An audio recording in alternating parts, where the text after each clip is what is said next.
Bonjour à tous et bienvenue dans ce nouveau numéro d'Eureka où nous allons accueillir dans quelques instants Philippe Murer, économiste, spécialiste des questions environnementales. Il a été un temps le conseiller de Marine Le Pen sur cette question de l'écologie. Il n'est aujourd'hui affilié à aucun parti politique. Il est auteur, il a écrit plusieurs ouvrages sur la question, dont ce dernier, Comment réaliser la transition écologique, un défi passionnant. C'est ce dont nous allons parler aujourd'hui. Notre invité est là. C'est parti.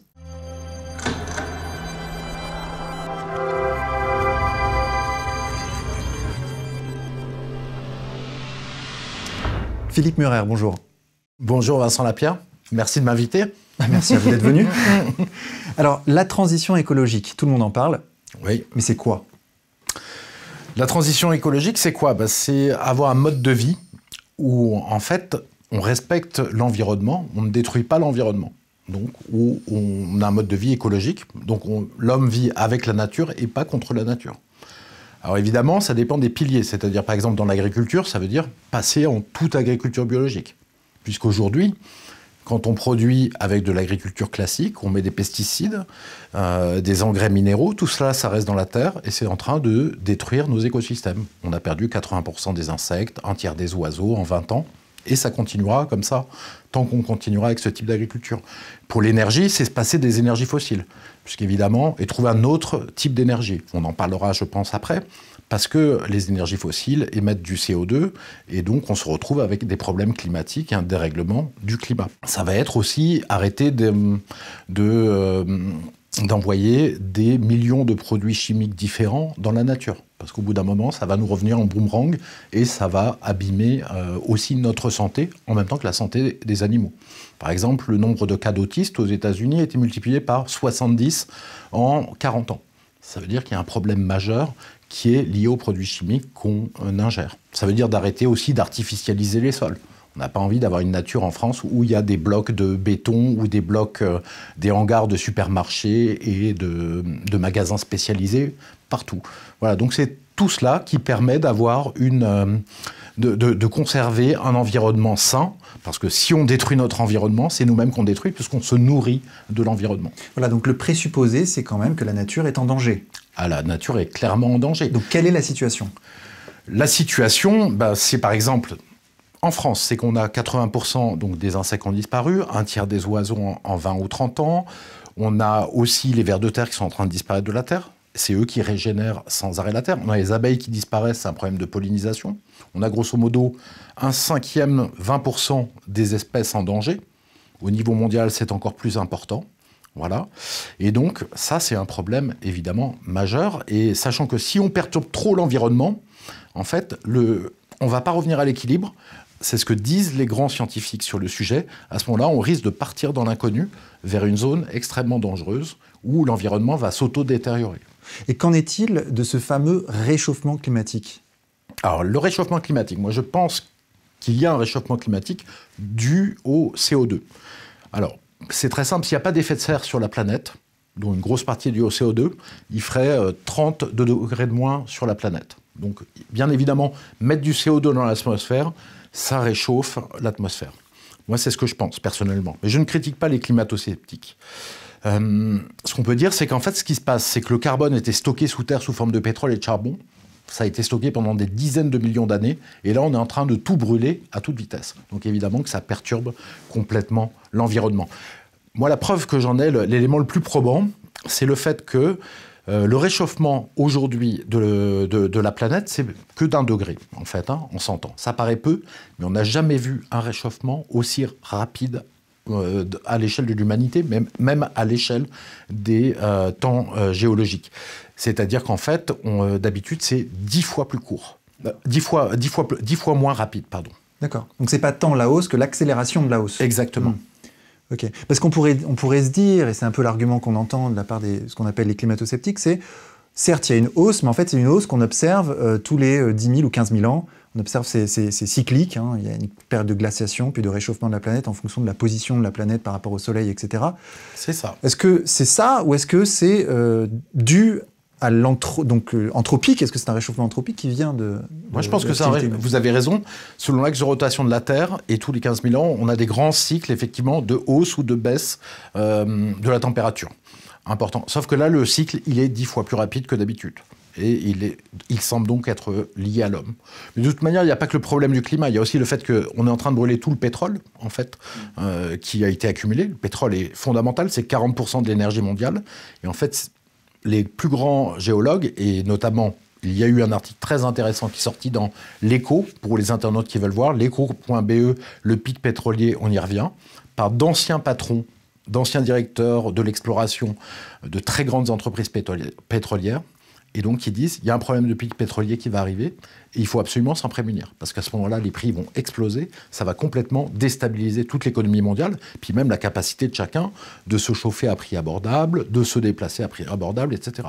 Donc, il faut faire notre révolution énergétique bien avant que ce pic pétrolier arrive, et il faut du temps, il faut 10 à 20 ans pour faire cette transition. Comment on sait qu'on arrive au pic pétrolier ? En fait, on ne peut pas le savoir. Exactement. Le moment précis, on ne le sait pas. Ce qu'on sait, c'est qu'aujourd'hui, ça fait 40 ans, ou même plus 50 ans, qu'on trouve moins de ressources qu'on en exploite, et très largement. Donc effectivement, les ressources sont en train de baisser. On trouve de moins en moins de puits. Voilà, et on en exploite beaucoup plus que ce qu'on trouve. D'accord. Voilà, très largement. La découverte des puits, c'est une donnée qu'on a. Voilà, c'est une donnée qu'on a, et c'était la grande période de découverte, c'est jusqu'aux années 70, début 80. Après, on en trouve très peu, finalement, de puits. La donnée qu'on n'a pas, c'est les réserves pétrolières mondiales. Exactement. Pourquoi ? Parce qu'en fait, chaque pays les cache. L'Arabie Saoudite cache ses réserves aux autres. Parce qu'en plus, la réserve pétrolière qu'on a permet de déterminer le niveau d'exportation, de production pétrolière qu'on peut faire dans l'OPEP. Donc, personne ne connaît les cartes de tous les autres joueurs. Il y a des gens qui ont une vision un peu globale, mais en fait, c'est relativement caché. Les États-Unis, par exemple, ont passé leur pic pétrolier à eux ? Ah oui, les États-Unis ont passé le pic pétrolier en 1972. Et Hubert, qui est le géologue qui avait inventé cette théorie, qui s'est transformée en pratique, a dit quand on a extrait, les États-Unis auront extrait la moitié de leur pétrole qui est sous terre, à ce moment-là, possible, eh bien à ce moment-là, il ne peut y avoir qu'une décroissance de la production. Et il avait prédit pour les années 72 ou 73, et il s'est raté de 1 an uniquement. Par contre, les États-Unis ont trouvé du gaz de schiste. Alors, ce qu'on peut dire, c'est que, en fait, maintenant, depuis 2008, en fait, il n'y a plus de hausse de production du pétrole classique, celui qui est le moins cher d'extraire sous terre. Il n'y a plus qu'une hausse de production de tous les pétroles assez polluants et très chers à exploiter. Donc, le pétrole de schiste, qu'on exploite à 50 $ le baril, alors que le pétrole classique, c'est à 15 $. Les schistes bitumineux, le pétrole de mer très profonde. Donc, il n'y a plus que des pétroles lourds et rares qu'on exploite. Et s'il y avait du pétrole à disposition à foison, vous imaginez bien que les compagnies pétrolières n'iraient pas exploiter du pétrole à 50 $ si on pouvait le faire à 15 $. Donc, c'est un signe. Ah oui, c'est un signe très clair. Par contre, le moment exact, on ne sait pas. Et il faut s'en prémunir parce qu'on ne sait pas.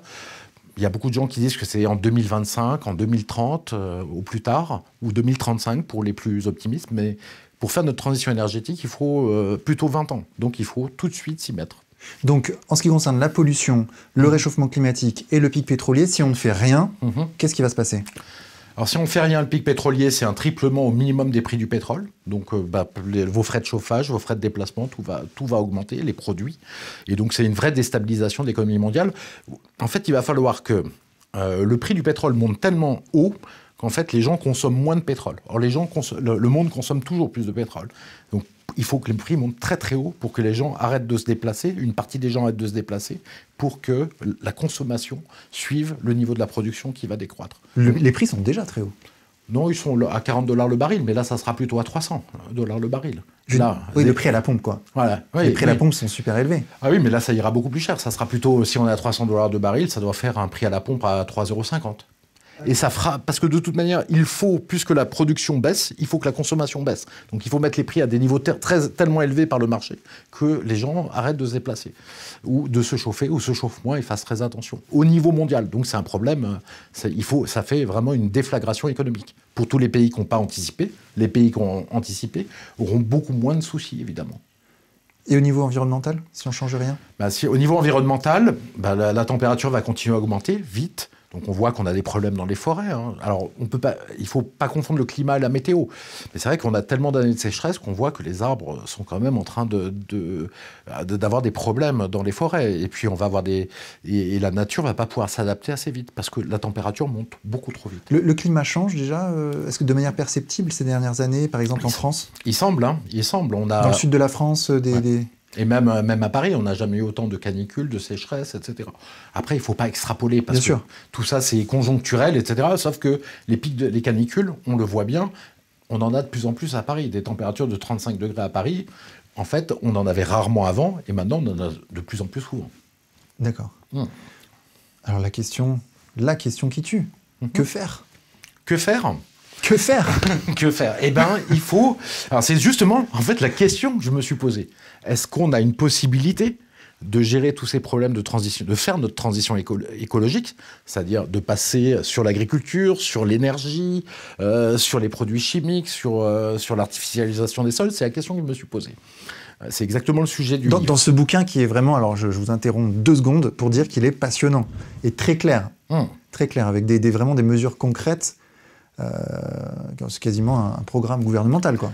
C'est un peu l'idée. Hein. Et l'idée, d'ailleurs, c'est qu'à la fin de chaque sujet, agriculture, j'ai fait un récapitulatif de toutes les mesures que je propose et de la planification qu'il faut faire pour passer, pour régler le problème. Pareil pour l'énergie et pour tous les sujets. Donc je me mouille, je ne fais pas de la pleurniche. Ah, c'est terrible, la planète est en train de s'abîmer. Ou alors de dire, il n'y a qu'un faucon, il faut le donner à l'Union européenne. Qu'est-ce qu'elle va faire? On ne sait pas trop. Mais moi, je ne sais pas, je vais le donner à l'Union européenne. Donc c'est à nous d'agir concrètement. Vous êtes une sorte d'écolo pragmatique. Oui, tout à fait. Tout à fait, parce que le but, c'est ça. Hein. Être un homme d'État et être un politique, je veux dire, les politiques, il faut être pragmatique. Hein. Voilà, il ne faut pas rêver et lancer des idées en l'air. Il n'y a qu'à faire l'agriculture biologique. Non, ce n'est pas ça qu'il faut faire. C'est comment est-ce qu'on fait pour que... Aujourd'hui, on a 7% d'agriculture biologique. Comment on fait pour passer à 100% d'agriculture biologique? Parce que le truc, ce n'est pas d'en avoir 15% dans 20 ans. Quoi. Parce que la vitesse de disparition de la faune est quand même vraiment importante. Quoi. Alors, prenons les cas un par un, les thèmes. Par exemple, pour l'agriculture, comment on passe de l'agriculture industrielle actuelle à un modèle d'agriculture moins polluant et plus bénéfique pour les consommateurs? Alors, je vais vous le dire. Juste pour donner le contexte, un élément de contexte, en fait, on est avec le libre-échange. C'est-à-dire que le fait que les produits agricoles s'exportent et s'importent d'un bout à l'autre de la planète. En fait, l'agriculteur français, l'agriculteur allemand, tous les agriculteurs sont en concurrence les uns avec les autres. Et donc, il y a une course au moins 10 ans et au moins cher qui est terrible et qui pousse les agriculteurs à plus produire de façon surtout plus intensive. Et moins cher, c'est une course au moins 10 ans. Donc, c'est anti-écologique. Ça pose le libre-échange et un problème majeur sur ce sujet. Le intensif peut se comprendre. On est de plus en plus nombreux sur la planète, il faut nourrir tout le monde. Donc, il faut trouver des solutions. C'est un peu ça, le discours. C'est un peu ça le discours, mais enfin, on n'en a pas tellement besoin. En France, par exemple, on a les forêts qui sont passées de 20% du territoire en 1945 à 32% aujourd'hui. C'est-à-dire qu'on n'a pas besoin de produire aussi intensif. Hein. On a abandonné beaucoup de terres agricoles tellement on produit intensif. C'est pas une question c'est pas obligatoire. En plus, on peut faire de la permaculture et avoir les mêmes rendements que l'agriculture classique avec pesticides en faisant de l'agriculture biologique en permaculture. Donc ça, c'est pas un problème. Ah oui, moi, j'ai des amis qui se lancent d'ailleurs. Ah oui. Ouais, j'ai un ami qui était expert comptable pour les banques et qui n'en peut plus de son métier qui n'a pas de sens et il se lance en permaculture, il passe son diplôme de paysan et il part dans un mois pour le faire. Quoi. Et donc, comment on fait concrètement? Comment on fait? Alors ça, c'est l'approche individuelle. Les gens qui partent et qui font ça, les jeunes, c'est magnifique. Hein. Mais il va falloir que la vie soit quand même un peu plus facile pour eux, pour les paysans, pour qu'on attire plein de nouveaux paysans qui vont cultiver comme ça. Alors, on a 7% en fait, de surface en agriculture biologique aujourd'hui. En fait, c'est grosso modo la bourgeoisie ou les gens qui sont très très motivés qui vont acheter de l'agriculture bio. Parce que ça coûte quand même cher d'acheter des produits bio. Tout le monde ne peut pas se le permettre. En moyenne, c'est combien plus cher? C'est au moins 50 ou 60% plus cher. Quoi. Ouais. Ça dépend dans quel mode de distribution on l'achète, mais c'est quand même beaucoup plus cher. Donc aujourd'hui, parce que ça dépend des modes de distribution. Donc c'est plus cher, donc évidemment, ça monte de 20% par an. Ça, c'est très bien. C'est petit, mais ça monte très vite. Si on laisse comme ça pendant 7 ans, en faisant en sorte d'accélérer au gouvernement, de payer les subventions rubis sur l'ongle aux paysans qui sont en agriculture bio, alors qu'en fait, on leur paye 2 ans plus tard, ce qui est complètement idiot. En faisant en sorte que les cantines soient vraiment bio, parce que les cantines des enfants, on les annonce bio depuis 15 ans, il y a 3% des cantines qui sont bio. Les hommes politiques se foutent de nous. Alors que ça va coûter... pas grand-chose, 50 centimes de plus par repas pour les enfants de faire du bio. Et donc, si on prend toutes ces mesures, on peut arriver à continuer cette croissance de 20%, qui dure depuis des années, pendant 7 ans. Là, on arrive à peu près à avoir une agriculture bio de grosse taille. On aurait une agriculture bio de 20-25% en France, à peu près un quart du territoire en bio. Ça, c'est la partie la plus simple, en fait. Ça coûte quelques milliards d'euros, donc c'est pas du tout impossible. La partie la plus compliquée, ensuite, ça va être de l'étendre, de la généraliser complètement. Alors, comment on fait? Il faut que ça soit de l'agriculture bio, mais en plus, il vaut mieux que ça soit du bio français pour sauver nos paysans. On ne va pas dépenser beaucoup d'argent pour détruire notre agriculture. Moi, j'ai trouvé une solution qui me semble assez élégante.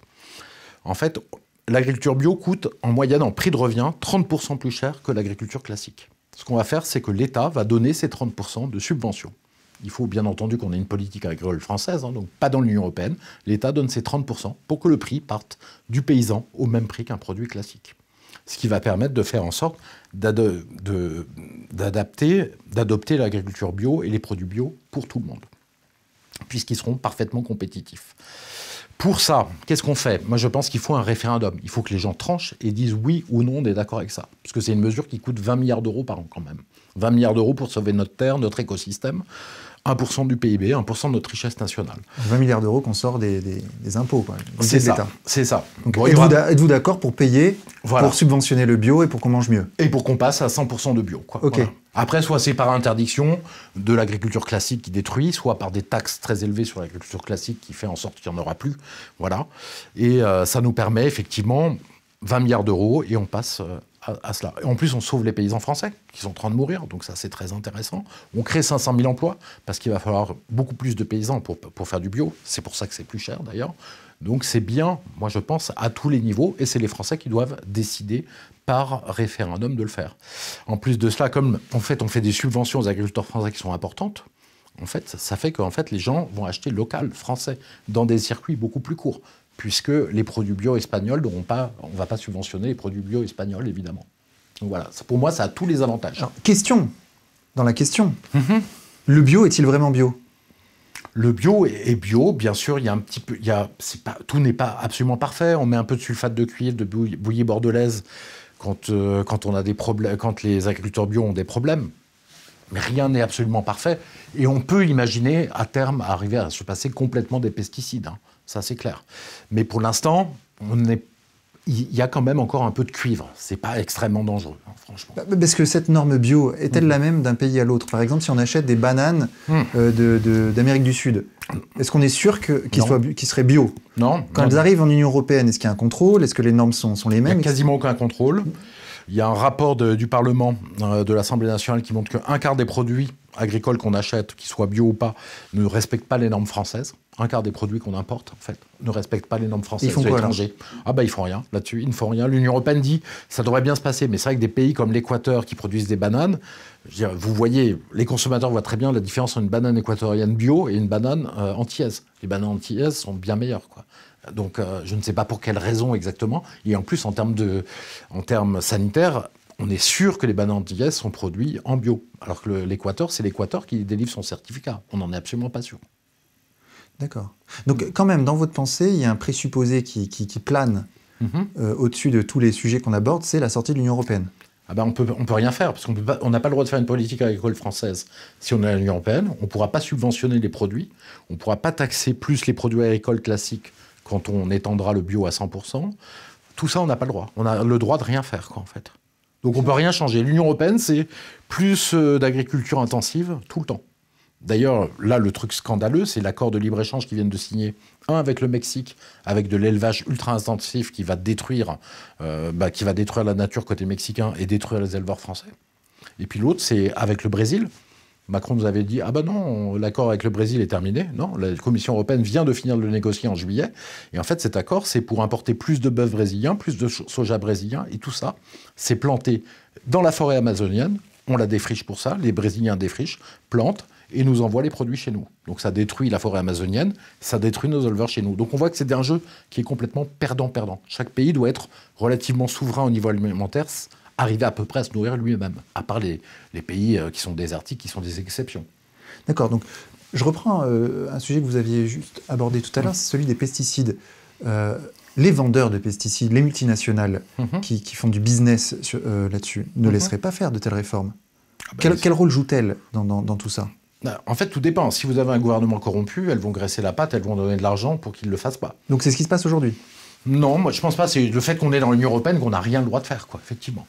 Les lobbyistes, quand même, dans la Commission européenne, c'est un peu l'idée qu'on a, c'est qu'ils sont là et qu'ils influencent pour que des lois ne passent ou ne passent pas. De toute manière, si on veut faire de l'agriculture intensive et la moins chère possible et le moins 10 ans pour être en concurrence mondiale, on est obligé de produire salement avec des pesticides. Je veux dire, pour faire de la concurrence avec des produits qui sont élevés et qui sont au Brésil. Donc le modèle économique colle aux produits qu'ils vendent. Exactement, exactement. Sachant que les pesticides sont vraiment des produits, si je peux en dire un petit mot, vraiment intrinsèquement dangereux. En travaillant sur ce bouquin, en réfléchissant à tous ces sujets, vous vous rendez compte que les pesticides s'attaquent aux briques du vivant. Donc aux briques, par exemple, ça peut attaquer le cerveau des insectes pour détruire les insectes, ça peut s'attaquer à des mitochondries des champignons pour détruire les champignons, ça peut s'attaquer à des hormones, ça peut s'attaquer à tout un tas de choses. Mais la chose qui est étonnante, c'est que l'homme partage tout cela avec tout le vivant. On a le même ADN, on a un ADN comme les autres. On a des mitochondries qui sont aussi attaquées par les pesticides qui attaquent les mitochondries des champignons. On a un système nerveux qui est abîmé aussi quand on s'attaque au système nerveux des insectes. Ça abîme aussi le système nerveux de l'homme à moins grande échelle puisqu'on est plus gros. Et donc, par exemple, les pesticides SDHI, qui sont une classe de pesticides qui s'étend sans cesse, en fait, qui attaquent les mitochondries des champignons, il a été montré par le CNRS, évidemment, qu'elles attaquent les mitochondries de l'homme. Donc, c'est un problème pour la nature, mais c'est un problème pour notre santé aussi. Et c'est une obligation. On a des preuves scientifiques de ça? Ah oui, carrément. Ah oui, là, le CNRS donne les preuves de cela. Par contre, il y a toujours des gens pour essayer de faire comme la stratégie des cigarettiers, la stratégie du doute. Ils vont faire une contre-étude payée parfois par Monsanto. Vous le dites dans votre livre. C'est les Monsanto Papers. En fait, Monsanto finance, et ça avait été démontré par Le Monde avec une grosse étude, il finance carrément des gens qui vont faire des études. Des universitaires même. Oui. Voire parfois, ils font eux-mêmes l'étude en interne, et puis ils vont faire en sorte qu'elle soit publiée. Faire en sorte qu'elle soit publiée avec le nom d'un grand scientifique qui soit dedans, et donc ça va donner l'impression que le glyphosate n'est pas dangereux, ce qui n'est pas le cas. D'accord. Donc on a vraiment... en fait, c'est un petit peu ce qu'on a vu pour le Covid avec la pharmacie, avec chloroquine, Remdesivir et Gilead. Voilà, on a bien vu qu'il y avait des systèmes de corruption et il y a des problèmes aussi, très clairement, qui ont été démontrés chez les fabricants de pesticides. Concernant la transition énergétique, strictement. D'accord. Comment on passe du modèle actuel à un modèle moins générateur de dioxyde de carbone? Alors moi, je suis carrément radical, puisque je dis, partons pour étudier, est-ce qu'on ne peut pas avoir zéro émission de CO2, donc se passer des énergies fossiles. Et alors, comment on fait? Alors, il y a deux solutions. Europe Écologie Les Verts vous propose de faire comme l'Allemagne. Ce qui est assez étonnant, parce que l'Allemagne émet pour son électricité 7 fois plus de CO2 que la France. Donc on ne comprend pas très bien. Parce que qu'est-ce qu'a fait l'Allemagne? Elle a fait ce que préconisent les écolos de français. On ferme les centrales nucléaires, et on les remplace par des éoliennes et du soleil et du solaire qui produisent la moitié du temps, quand il y a du vent ou du soleil. Puis l'autre moitié du temps, ça va être en fait forcément des centrales au charbon en Allemagne ou au mieux au gaz. Donc en fait, vous remplacez une énergie sans CO2, le nucléaire, par la moitié du temps une énergie sans CO2 et l'autre moitié du temps une énergie avec CO2. Donc si on ferme le nucléaire, on va augmenter les émissions de CO2. C'est absolument mathématique et démontré. Donc ça ne marche pas. Ce qu'il faut faire, en fait, si on passe en tout électrique, on va aussi avoir un problème, parce qu'on ne peut pas stocker l'énergie électrique. C'est très complexe dans des batteries. Si vous stockez 2 jours d'énergie électrique, de production électrique française, ça représente 7 fois la production mondiale de lithium. Vous vous rendez compte? C'est l'Académie des sciences qui a démontré cela, dans un rapport qui est disponible d'ailleurs sur Internet. L'électricité est très difficile à stocker. Voilà, c'est très difficile à stocker et très coûteux. Puis ça fait des monceaux de matière pour stocker ça, et c'est complètement impossible, quoi, en fait, de stocker de l'électricité. La seule manière de le stocker, c'est l'hydrogène. Il faudra qu'il y ait un vecteur de stockage. Moi, ce que je propose, et c'est une idée qui est en train de devenir la mode, je le proposais déjà en 2014, 2020, je réitère, c'est de faire de l'économie hydrogène. Ça veut dire quoi? Pour la production électrique française, on a déjà quasiment fait le boulot. C'est 90% sans CO2. Il reste plus qu'un tout petit peu de CO2. Voilà, on a quasiment fait le travail. Ce qu'il nous faut maintenant, c'est s'attaquer au pétrole qu'on utilise dans les transports, sous forme d'essence, de diesel ou sous forme de chauffage. Là-dessus, l'hydrogène, c'est quelque chose de formidable, puisque c'est l'essence de demain. On fait des trains à hydrogène, Alstom, qui roule en Allemagne. On sait faire des voitures à hydrogène. On sait faire des bateaux à hydrogène. Et on sera faire dans 15 ans des avions à hydrogène. J'ai raté un chapitre là. Bien sûr. On fait des voitures à hydrogène? Oui, depuis 2014. Et comment ça marche? Alors, comment ça marche? C'est des voitures électriques. Au lieu d'avoir une batterie, en fait, on a un réservoir d'hydrogène et une pile à combustible qui transforme hydrogène plus oxygène de l'air, ça donne de l'eau et de l'électricité. Voilà. Donc, c'est des voitures électriques avec, au lieu d'une batterie, un réservoir d'hydrogène et une transformation d'hydrogène en électricité. Et au lieu d'avoir de la fumée noire de CO2, c'est de l'eau. C'est de l'eau, voilà. Donc c'est parfait. Et en plus, ça se recharge en 2 minutes à la pompe, hein, comme une voiture classique. Il suffit d'aller à une pompe à hydrogène. Et ça, c'est pas compliqué de construire des stations hydrogène. Et vous les rechargez en 2 minutes. Vous avez 500 km d'autonomie. Et cet hydrogène, comment on le produit, cet hydrogène vert? En fait, déjà, il coûte pas cher. On sait le produire entre 2 et 4 ou 5 euros selon les modes de production le kilo. Et avec 1 kilo d'hydrogène, on fait 100 km. Donc si vous avez une voiture hydrogène, ça va vous revenir entre 2 et 5 euros pour faire 100 km. Donc moins cher qu'avec de l'essence qui est taxée. Ça, c'est la première chose. Comment on produit cet hydrogène? Il nous faut produire de l'électricité sans CO2. On fait passer l'électricité dans de l'eau. Et là, on récupère dans des électrolyseurs. Et on récupère de l'hydrogène d'un côté et puis l'oxygène qui s'envole dans l'air. Voilà. Donc c'est assez simple, on sait faire, on a des entreprises qui le font à des prix tout à fait abordables. Donc il faut faire passer cette électricité. Pour produire beaucoup d'hydrogène, hein, qui sera notre essence de demain, il faut produire beaucoup plus d'électricité, bien sûr, sans CO2. Donc maintenant, il va falloir construire des éoliennes, des panneaux solaires, de l'énergie nucléaire de façon importante pour produire cet hydrogène et généraliser le transport à hydrogène. Et là, on se retrouve avec une économie qui se passe complètement des énergies fossiles. Ah, c'est fou, parce que j'avais jamais entendu parler de cette histoire d'hydrogène. C'est un peu Alice au pays des merveilles, là. On remplace le pétrole et l'essence donc par de l'hydrogène et les productions d'énergie carbonée par un mélange nucléaire et solaire et éolien. Solaire et éolien. En plus, il y a plus le solaire et éolien, c'est difficile à utiliser pour l'électricité parce que ça va produire beaucoup à un moment de la journée et pas à un autre moment. Bah là, on les utilise en fait uniquement le solaire éolien sera utilisé uniquement pour faire de l'hydrogène. Voilà. Donc ça ne perturbera pas les réseaux électriques, l'intermittence de l'électricité renouvelable. Et ce qui est magique, c'est qu'au lieu d'acheter du pétrole pour 50 milliards d'euros en Arabie Saoudite, au Venezuela, dans différents pays, en fait, on va produire notre énergie sur place avec de l'emploi français. Donc en plus, ça crée énormément d'emplois. Moi, je l'ai chiffré, ça créerait, si on veut se passer de pétrole, ça crée 800 000 à 900 000 emplois directs. Et donc, avec les emplois indirects, c'est 2,7 millions d'emplois, quoi. C'est-à-dire les emplois de service qui vont avec. Chaque fois que vous avez un emploi industriel, vous avez des emplois de service qui vont avec. L'épicier du coin qui va vous servir à manger, le prof d'école, enfin, tous les emplois indirects. Donc on a une souveraineté énergétique. On a une souveraineté, une autonomie énergétique, voilà. Et en plus, c'est un projet qui est merveilleux parce que ça ferait de la France une vraie puissance écologique. Un leader sur l'écologie, et ça donnerait une image extraordinaire à la France. Et si la France réalise ce projet, qu'on peut réaliser, eh bien à ce moment-là, les autres pays vont suivre. Et c'est comme ça que ça va se passer, la transition énergétique mondiale. Si un pays comme la France réussit à ne plus émettre ou d'émettre de moins en moins d'émissions d'énergie fossile, de CO2, évidemment que les autres pays vont suivre. Tous les habitants du monde ont envie d'avoir un climat qui soit tenable. L'écologie, ce n'est pas une mode, c'est une volonté profonde des gens. On parle de modèle soutenable. Tout à fait. Tout à fait. C'est ce qui n'empêche pas d'ailleurs qu'il ne faut pas gaspiller l'énergie, hein, à côté de ça. Il ne faut pas faire n'importe quoi. Produire de l'hydrogène, ça aura aussi quelques petits inconvénients. Hein. Il faut un peu de nucléaire, etc., un peu d'éolienne. Donc il faut rester raisonnable.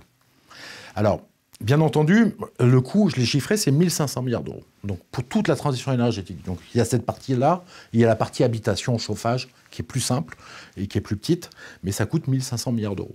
Donc on voit bien une chose importante, c'est que c'est Alice au pays des merveilles, mais c'est hors de portée du secteur privé. Parce que 1 500 milliards d'euros, le secteur privé n'a pas l'argent pour investir pour 20 ans, 75 milliards d'euros par an là-dessus. C'est là où on arrive à d'autres considérations. Pourquoi est-ce que les gouvernements nous disent qu'ils veulent absolument l'écologie et qu'en fait ils créent de la monnaie, 1 000 milliards d'euros, par exemple par l'Union européenne, la Banque centrale européenne, pour les envoyer sur les marchés financiers? Est-ce que vous croyez que leur intérêt c'est l'écologie ou les marchés financiers? Ce qu'il faut, c'est que l'argent que créent les banques centrales, plutôt que de faire des bulles sur les marchés financiers, on l'utilise pour cette transition énergétique. On l'utilise pour faire ces investissements collectifs sur l'hydrogène dont on a besoin et qui est un projet d'intérêt général. Là, ça va nous permettre de le financer pas cher, d'avoir une énergie relativement peu chère et surtout d'avoir le montant d'argent nécessaire pour faire tous ces investissements qui sont des investissements rentables, puisqu'au lieu d'acheter du pétrole, on achètera de l'hydrogène. Concrètement, Macron, il fait quoi là? C'est quoi le capitalisme vert? Alors, Macron, il fait des choses qui sont assez incroyables, c'est-à-dire qu'en fait, il a fermé donc, la centrale de Fessenheim, qui produit l'électricité, autant d'électricité que 2000 éoliennes. Hein. Et en fait, donc on va produire moins d'électricité, et il prévoit de se fermer toutes les centrales nucléaires françaises, donc de faire comme l'Allemagne. Donc, première chose, ça va faire en sorte qu'on émettra plus de CO2. C'est la même stratégie idiote que Europe Écologie Les Verts. Deuxième chose, il y a une contradiction qui est incroyable, parce qu'en fait, il veut beaucoup de voitures électriques, donc plus de consommation électrique, et il ferme nos capacités de production électrique. Donc là, il y a un gap qui est insoutenable, quoi. Il y a une contradiction qui est incroyable. Donc cette électricité, qu'est-ce qu'on va faire? On va importer de l'électricité sale de l'étranger. Je ne sais pas quel est son raisonnement, mais ça ne tient pas debout. Ah. Et Greta Thunberg dans tout ça? Greta Thunberg, c'est intéressant. Greta Thunberg, c'est un phénomène médiatique, hein, comme tout le monde l'a vu. Hein, une jeune fille de 14 ans qui a été portée au pinacle. En fait, le vrai problème qu'on a, c'est que dans la tête de tout le monde, il faut faire de l'écologie mondiale parce que le problème est mondial. Or, c'est pas si simple que ça, puisque, première chose, tous les pays depuis 20 ans, depuis le protocole de Kyoto, disent qu'il faut produire moins de CO2. Or, on émet plus de CO2 en 20 ans. Donc on voit bien que ça ne fonctionne pas, pragmatiquement. Pour quelle raison? Parce qu'en fait, on attend de tous travailler en même temps, de faire de la coopération. Mais c'est très compliqué, on n'y arrive pas à faire cette coopération avec la Chine, avec l'Inde, avec les États-Unis. En fait, il vaudrait mieux agir nationalement. Parce qu'il n'y a pas de gouvernement mondial pour décider pour le monde. Et puis, les Français, je trouve qu'on est un petit peu orgueilleux, les Allemands, les Européens. Comment est-ce qu'on peut imaginer qu'on va convaincre la Chine, l'Inde, 3 milliards d'habitants, les États-Unis, première puissance mondiale, de faire exactement ce qu'on veut en termes d'écologie? Qui nous garantit que ça va être le cas? Donc la meilleure chose, c'est de le faire nous-mêmes. Ça n'a pas de coût, ça n'a même que des intérêts. 3 millions d'emplois au total sur l'économie hydrogène et les services qui iront autour. Et ça nous permet surtout d'être un exemple pour la planète. Et donc d'avoir petit... Il y aura d'autres pays qui voudront faire avec nous. Hein. La Suisse sera ravie, la Norvège, peut-être l'Italie, des pays comme ça. Et à partir du moment où on a un exemple, les autres pays vont s'y mettre aussi. Donc on aura tous les avantages. Un effet d'image, un effet économique, un effet d'emploi. Et la certitude que si on le fait, beaucoup d'autres pays vont s'y mettre. Et on résoudra comme ça le problème d'écologie mondiale. Greta Thunberg, dans tout ça, en fait, c'est le fait que les gens sont désespérés en fait, de voir que ça ne bouge pas alors qu'ils pensent que le problème est majeur. Et en fait, ils demandent, faites de l'écologie mondiale. Vous avez dit que vous allez faire de l'écologie mondiale. Faites-le et tout de suite. Or, c'est impossible. Donc, aussi bien les gouvernements que Greta Thunberg sont une impasse complète sur l'écologie. C'est intéressant. C'est étonnant. Je suis très, très intéressé par tout ça. Mais vous dites que les gens sont préoccupés par l'écologie. Est-ce que vous en êtes sûr de ça, au fond, si on interroge l'homme de la rue?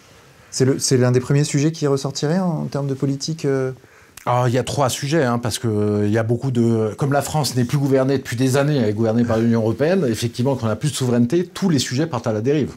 Là, je pense que tous les téléspectateurs le ressentent comme moi. Le problème des flux d'immigration, ensauvagement de la société aussi. Pouvoir d'achat. Et puis, il y a les problèmes de pouvoir d'achat, donc d'économie, les problèmes d'emploi, problèmes sociaux, qui vont s'accélérer avec le Covid en plus, et puis, mais qui sont des phénomènes structurels, et puis l'écologie. Je crois qu'il y a les 3 pôles. D'accord. Et un homme politique qui veut gagner doit gérer les 3 pôles. Gérer qu'un seul pôle, c'est se moquer des gens. De dire, on va travailler sur l'écologie, mais bon, vous n'avez pas d'emploi, vous ne pouvez pas nourrir votre famille, c'est pas grave. On reste dans l'Union européenne. Europe, écologie, les Verts, quand même. C'est ça. Mais bon, là, on est quand même dans la grande escroquerie, quoi. Oui. D'ailleurs, si on parle franchement, oui. Vous voyez qui dans le spectre politique français, à l'heure actuelle, qui représente un peu ce que vous disiez, qui travaille sur les 3 pôles simultanément? Pour moi, il n'y a que les petits partis souverainistes aujourd'hui, c'est-à-dire Florian Philippot et Nicolas Dupont-Aignan, avec qui j'ai discuté, qui m'a dit qu'il était tout à fait d'accord avec le sujet du livre. Pour moi, il n'y a que 2 pour l'instant qui sont sur ces sujets, vraiment sur ces 3 pôles. Et Asselineau? Et même sur les... Asselineau, probablement aussi, oui, tout à fait, vous avez raison. Sur l'immigration, il dit qu'il va faire un référendum, donc il est sur ce sujet-là aussi, un petit peu moins clair, mais il y est aussi, quoi. D'accord. Et donc, c'est vrai que je pense qu'il faut...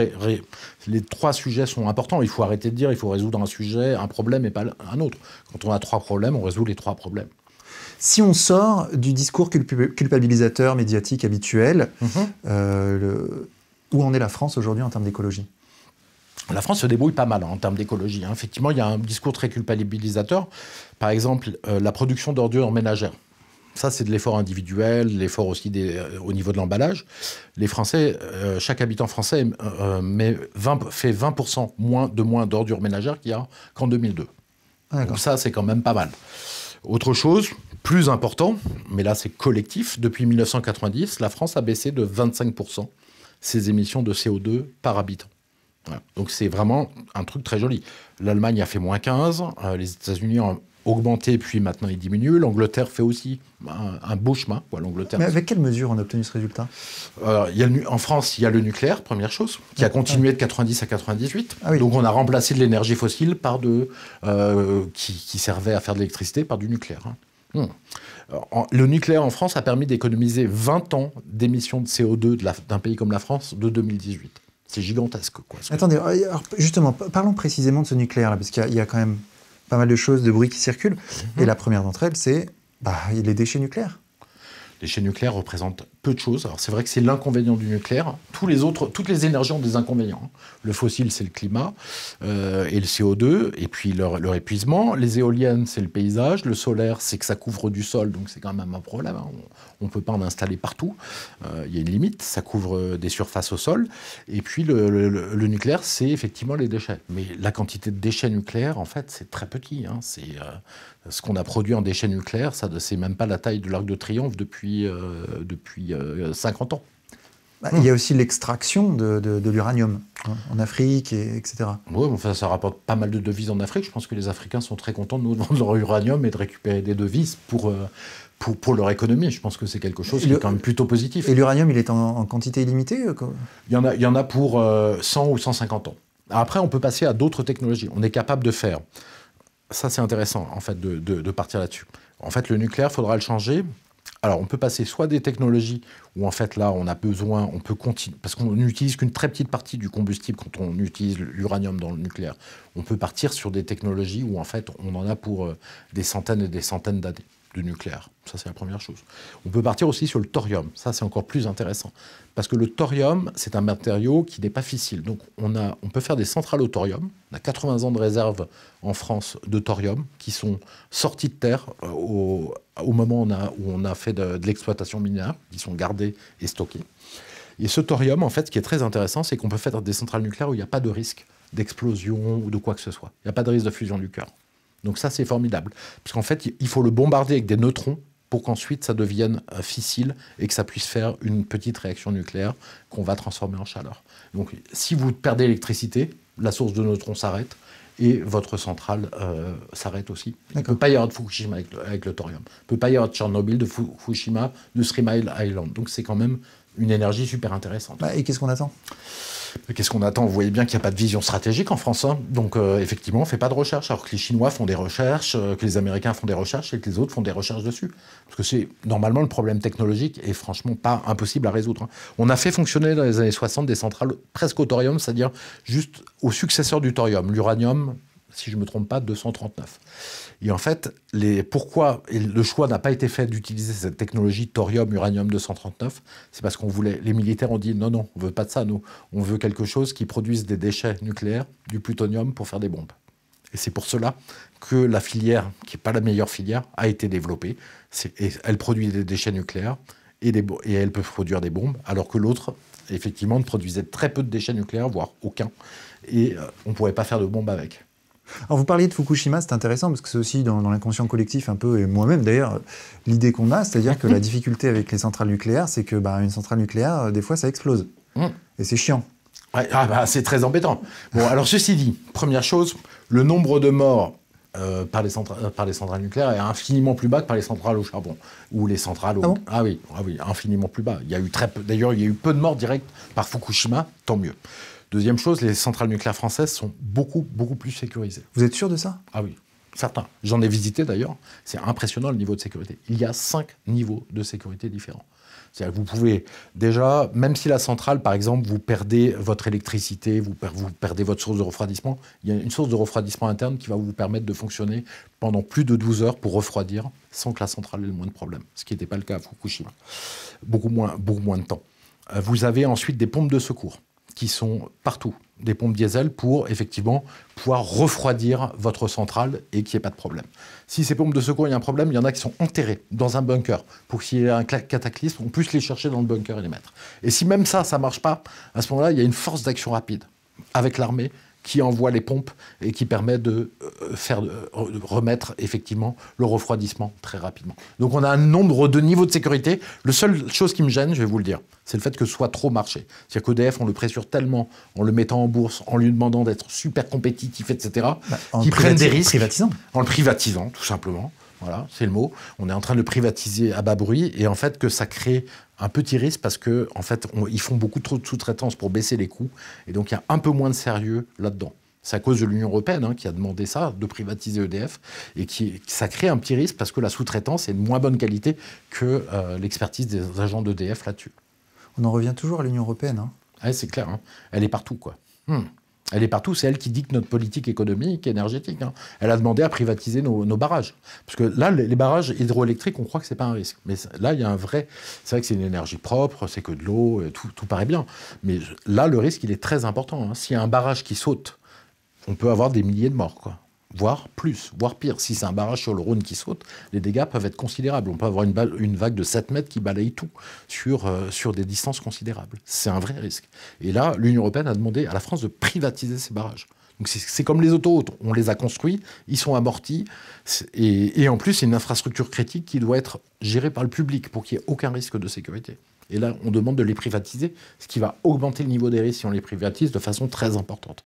Et d'ailleurs, on peut le chercher sur Wikipédia. Il y a eu en Italie, il y a eu un problème de barrage dans les années 60 et il y a eu des 5000 morts, je crois. Ah oui. Ouais, ça a envahi un village entier, quoi. L'eau. Donc, il faut faire attention. Si on fait attention et que c'est géré de façon publique, les agents d'EDF, j'en connais. C'est des gens super sérieux, dévoués à la nation, dévoués au service public, etc. Par contre, si vous privatisez tout ça, là, vous ne savez pas ce qui va se passer. Philippe Murer, quel est le monde que vous voyez dans 50 ans? Comment vous voyez Paris dans 50 ans? J'espère qu'on ne va pas suivre le chemin actuel, parce que le chemin actuel, c'est le monde donné à la finance. En fait, c'est la finance qui dirige le monde et qui dirige la France aussi, qui dirige la France. Et on laisse la finance diriger la France, on laisse l'Union européenne diriger tout ça. Et c'est un monde d'inégalité, et c'est un monde qui va, avec Paris qui va s'abîmer, qui va avec une insécurité très forte et des taux d'inégalité, des très très riches et des très très pauvres. Moi, je veux qu'on soit sur l'autre sujet, qu'on résout à la fois nos problèmes économiques, sociaux, d'inégalité, et faire en sorte que la finance n'ait plus le pouvoir, ce qui est très simple.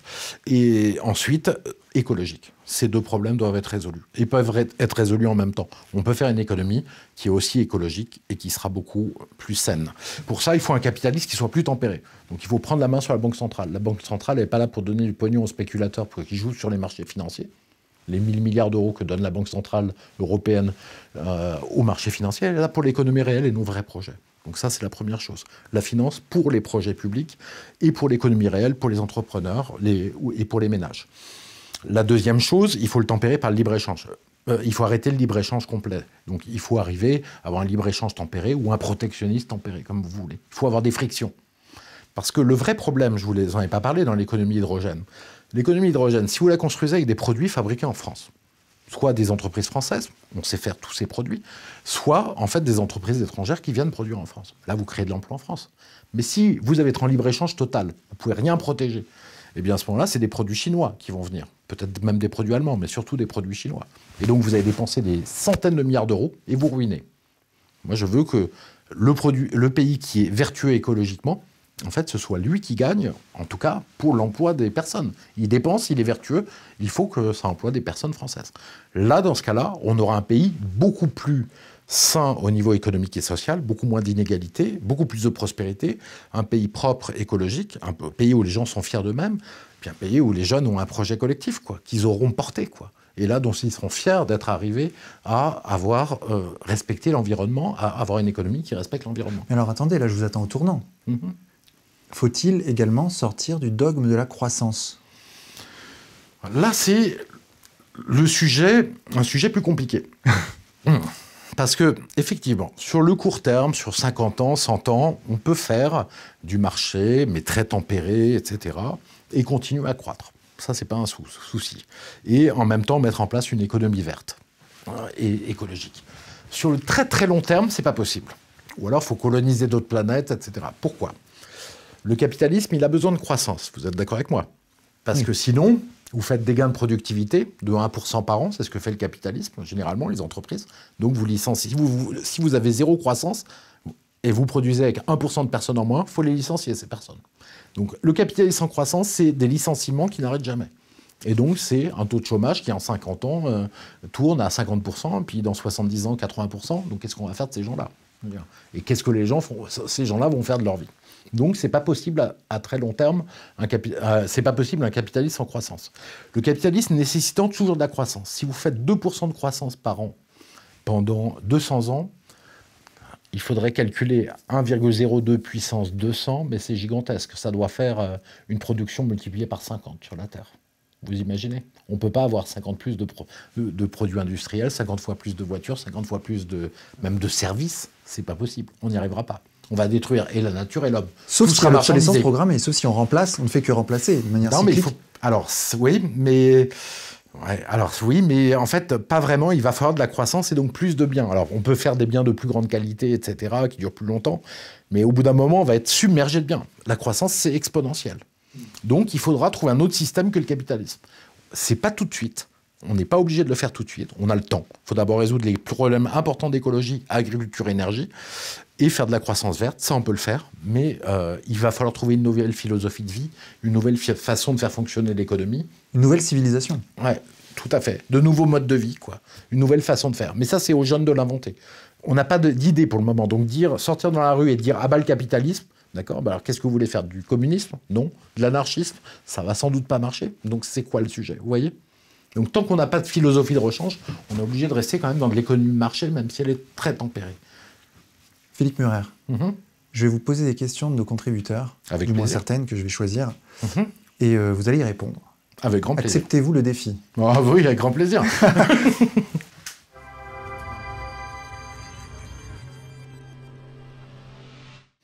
Alors Philippe, on a une question intéressante de Zoroastre. La résolution du problème écologique n'est-elle pas à envisager sous l'éclairage du problème démographique?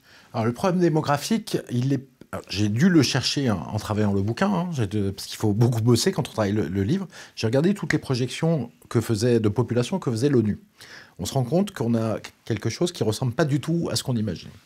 En fait, le taux de fécondité sur presque tous les continents est à 2.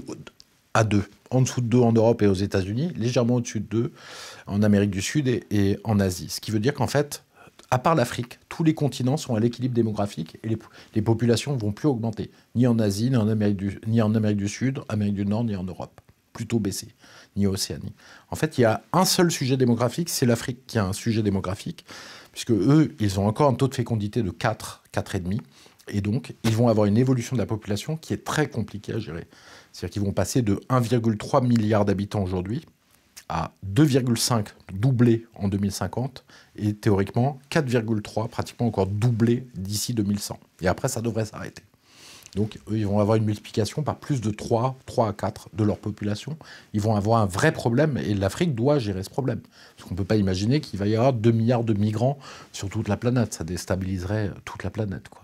Donc vraiment, pour pas qu'ils détruisent toute leur nature, et en plus qu'ils aient des moyens de gérer ce boom démographique, quoi. Il faut qu'ils fassent très attention, c'est important, il faut leur dire. La question qui est sous-jacente, c'est la Terre peut-elle supporter autant d'êtres humains? Alors je ne sais pas combien on sera en 2100. Ouais, alors là, on est 7 milliards et demi, et je crois qu'il est prévu 11 milliards en 2100, donc l'augmentation venant que de l'Afrique. À mon avis, ça va commencer à devenir, c'est encore possible, mais ça va devenir compliqué et tendu. Difficile de dire. Si on a un mode de vie très vertueux, on peut être plus nombreux encore. Mais évidemment, il y a un niveau où il ne faut pas aller. Voilà. En Europe, ce n'est pas la peine de dire qu'il ne faut pas faire d'enfants, parce qu'on est déjà en décroissance démographique. Même en France, on commence à être, hors immigration, on est en baisse, hors flux d'immigration, on est en baisse légère de la population. Donc on va rentrer en baisse légère de la population. Donc c'est pas un problème de l'Europe, mais c'est ni des États-Unis, mais l'Afrique doit faire son travail, quoi. Donc la question qui suit, c'est OK, 12 milliards d'êtres humains en 2100, mais avec quel niveau de vie? Le niveau de vie d'un Européen ou d'un Américain, comment ça se passe? Ça, c'est aussi à eux de le faire, parce que autant l'Asie a réussi à se développer avec un niveau de vie intéressant, autant d'autres continents, comme l'Amérique du Sud, l'Afrique, se sont moins développés, quoi. Mais ça, c'est pas forcément de la faute des Européens. L'Asie a su prendre sa chance, a su se développer, ce qui n'est pas le cas des autres zones. Ça, franchement, j'ai pas de prévision sur leur capacité de s'organiser et d'avoir un niveau de développement très important. Mais on peut imaginer, par exemple, moi dans le bouquin, j'imagine une France, par exemple, qui n'a pas besoin pratiquement plus besoin de métaux, hein, où on est à économie circulaire, c'est-à-dire que tous les déchets deviennent des ressources. Ça, c'est un enjeu fondamental. Donc tous les métaux sont recyclés, absolument tout est recyclé.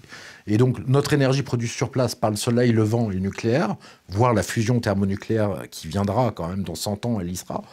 Et donc on peut imaginer quand même un monde relativement fini où on ne mange pas les ressources des autres, quoi. Un pays comme la France peut avoir ce niveau de vie qu'on a aujourd'hui, voire au-dessus, sans prendre les ressources des autres, très clairement.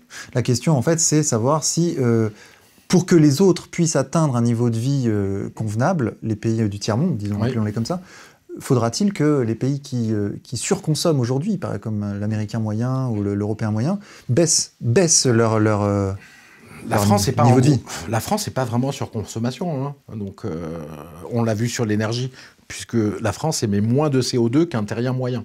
Donc, on ne peut pas dire qu'il y a une surconsommation. Le français moyen consomme moins de CO2 Oui, que le terrien moyen. Source Banque mondiale, donc tout le monde peut le chercher sur Internet, vous pouvez trouver. Vous regardez le terrien moyen, le français moyen, l'allemand moyen, où on consomme 2 fois moins de CO2 que l'allemand, 3 fois moins que l'américain, et 2 fois moins pratiquement, non pas 2 fois moins, 30 ou 40% de moins que le chinois moyen.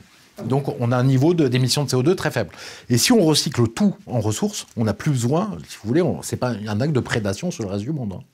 Donc du coup, tout le monde peut vivre avec un bon niveau de vie, mais par contre, il ne faut pas gaspiller et jeter, quoi. Il faut des produits de longue durée de vie et tout récupérer pour tout recycler. Est-ce qu'il y a un exemple qu'on peut mettre en exergue concernant cette question du tri et du recyclage ? Oui, il y a un exemple, c'est vrai, c'est San Francisco qui a un modèle très intéressant parce qu'il n'est pas embêtant et pas compliqué, parce qu'en France, soyons honnêtes, hein, personne ne sait ce qu'il faut exactement jeter dans la poubelle de tri. Moi, je me tiens au courant, mais j'ai du mal. Alors, j'imagine que c'est compliqué. En plus, il faut aller jeter le verre d'un côté, d'autres encombrants à d'autres côtés. Qu'est-ce qu'ils ont fait San Francisco? Ils ont fait un truc très simple. 3 poubelles. Une poubelle pour les déchets alimentaires, qui, eux, vont être recyclés en compost, et la terre sera vendue aux fermiers américains, à bas prix. Voilà. Et ils le font.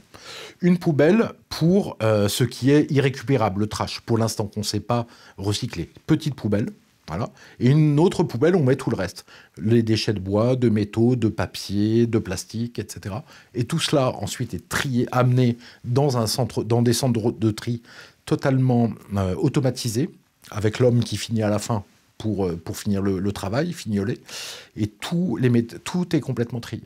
Donc ça leur permet de recycler, de brûler le bois, parce que généralement on va brûler le bois ou le papier pour faire de l'énergie. On peut éventuellement recycler le papier, le plastique pareil, les métaux peuvent être recyclés. Voilà, c'est un modèle vraiment génial, quoi. San Francisco. San Francisco. Alors je dis pas que tout est parfait, ils trient tout. Je suis pas sûr qu'ils arrivent à tout recycler pour l'instant, parce qu'ils sont en train de mettre tout ça en place, mais c'est génial comme modèle, c'est simple. Pour le consommateur et pour le citoyen moyen, c'est pas compliqué. Il a 3 poubelles, une fois qu'il a fait le tri, elles sont ramassées et tout est fait proprement. Et en plus, c'est des déchets propres, puisqu'ils ont enlevé les déchets alimentaires des autres, donc le reste des déchets est propre, quoi. Alors, deuxième question des contributeurs, que je remercie d'ailleurs d'être contributeur du Média pour tous. Une question intéressante de Barbiche. Pensez-vous que l'écologie sera l'un des thèmes centraux de la campagne de 2022 ? Alors, quelle stratégie pour fédérer massivement autour de cette problématique, sachant que les citoyens écolos, entre guillemets, votent majoritairement Europe Écologie Les Verts, et que les milieux souverainistes pâtissent encore d'une image peu écologique? Comment renverser la tendance?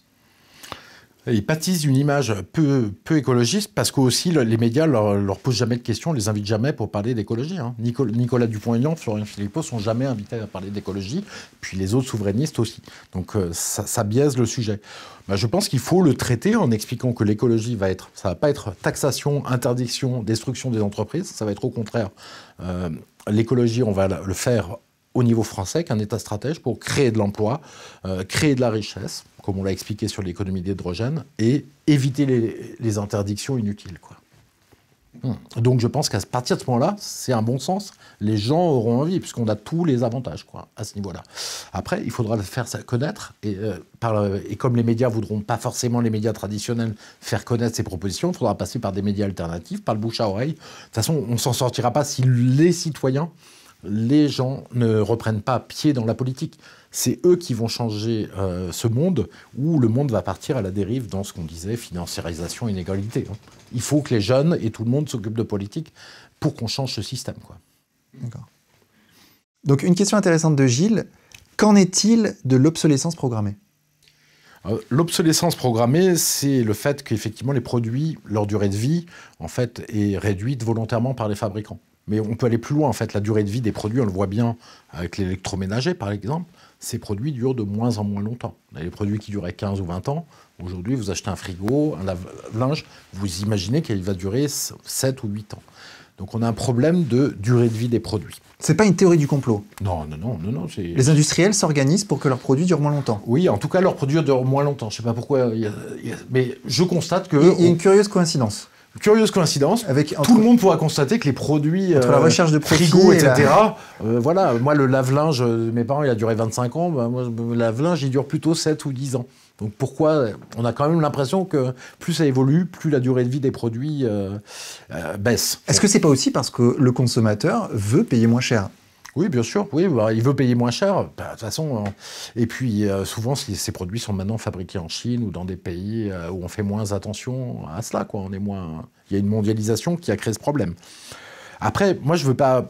De toute manière, le consommateur, il ne sait même pas d'où vient son produit. Parce que sur les étiquettes chez Darty, il n'y a pas marqué fabriqué en Pologne, fabriqué en Chine, fabriqué en France. Il me semble quand même que c'est une donnée qu'on a, non ? Non, parce qu'on n'impose pas, en fait. L'Union européenne empêche d'imposer, d'écrire le produit de fabrication. Ah bon ? Avant, il y avait marqué, dans les années 80, Made in France, Made in USA, etc. Maintenant, il n'y a pas d'imposition de dire d'où vient le produit. Et d'ailleurs, le Made in France n'est pas forcément Made in France. Disons que le Made in France, de toute façon, maintenant comme c'est mondialisé, il faudrait dire fabriqué en France à 50%, en Turquie à 20% et en Chine à 30%. Ça, c'est une possibilité, d'obliger les constructeurs à dire, voilà, décomposez d'où vient votre produit. Si c'est 100% français, écrivez-le. Si c'est 50% français, écrivez-le, etc. Donc ça, c'est une possibilité. Mais ce qui serait surtout, ça, c'est une possibilité qu'on devrait mettre sur l'étiquette, pour moi, très clairement, pour que les gens sachent d'où vient le produit qu'ils achètent et qu'ils puissent acheter français s'ils en ont envie et les moyens. Mais l'autre chose très simple, ça serait de dire, en fait, Norme française va tester ces produits. Tous ces produits lourds, encombrants, qu'on jette trop souvent avec un gaspillage de matières premières, gaspillage d'énergie, gaspillage d'argent pour le consommateur, on va demander à Norme française de les tester, ils le font régulièrement, et de dire, ce réfrigérateur dure combien de temps ? 7 ans, par exemple. Celui-là dure combien de temps ? 15 ans. Et on affichera sur les étiquettes tous les résultats. Donc vous irez dans un magasin ou sur Internet et vous verrez, votre frigo, vous voulez acheter 300 €, il va durer 7 ans. Celui-là, 350, il va durer 12 ans. Celui-là vaut 350, il va durer 15 ans. Et donc le consommateur aura le choix. Rien que d'afficher cela, ça va considérablement augmenter la durée de vie des produits. Pourquoi ? On l'a déjà vu, on l'avait fait sur la consommation électrique des produits électroménagers. On avait mis des étiquettes, vous vous rappelez, A, B, C, D, E. En fait, à ce moment-là, tous les constructeurs, puisque c'était visible par le consommateur, se sont mis à fabriquer, pas des produits A, des produits A+, et A++. C'est-à-dire, on a dû changer l'échelle tellement les fabricants d'électroménagers ont fait des efforts et ont fait des progrès qui ont dépassé ce qu'on imaginait. Tout le monde s'est retrouvé dans des normes très élevées. Et donc, si on fait ça, on va se retrouver avec des produits qui durent beaucoup plus longtemps. Puis même, les citoyens, l'État peut décider à un moment donné, maintenant, en fait, on a vraiment un vrai problème de matières premières, donc maintenant, les produits, il faudrait qu'ils durent au minimum 20 ans. On peut aussi fixer par la loi, une fois que tout cela aura évolué, des durées minimum de produits pour être commercialisables. C'est une possibilité. Au fond, ce qu'on apprend dans votre livre, qui est très intéressant, et encore une fois, je le recommande, Comment réaliser la transition écologique, un défi passionnant, donc par Philippe Murer, vous, aux éditions... Jean-Cyril Godefroy. Jean-Cyril Godefroy. Ce qu'on apprend, c'est que c'est pas un défi insurmontable. Pas du tout. Non, tout à fait. Ça dépend comment on le prend. Si on fait de l'écologie individuelle, c'est insurmontable. Parce que tous ces exemples que je vous ai expliqués sur l'obsolescence programmée, c'est l'État, le collectif qui va le faire. L'agriculture, c'est l'État, le collectif qui va faire beaucoup de choses. Mettre en place tout cela. L'énergie aussi. Donc si on fait un grand projet collectif, en fait, si on choisit les politiques qui sont capables de porter ce projet, les citoyens, à ce moment-là, on peut faire un magnifique projet pour la France, pour la nation, pour les gens, et qui va être créateur d'emplois, de richesses et aussi de bonheur d'une certaine manière, parce que ça va recréer de la fraternité. Saint-Exupéry disait ainsi « Forcez-les à construire une tour ensemble et ils deviendront des frères ». Cette fraternité, si on a un projet collectif, on peut tout à fait le réussir ensemble. Et c'est pas du tout un chemin de rond, c'est de sacrifice. C'est pour ça que j'ai écrit un défi passionnant. C'est un défi, mais c'est plutôt passer de la quantité et du jetable à la qualité qui dure et aux produits écologiques. Et ça, c'est pas un sacrifice, c'est un projet qui est magnifique pour notre jeunesse. Philippe Murer, merci beaucoup. Merci beaucoup, Vincent.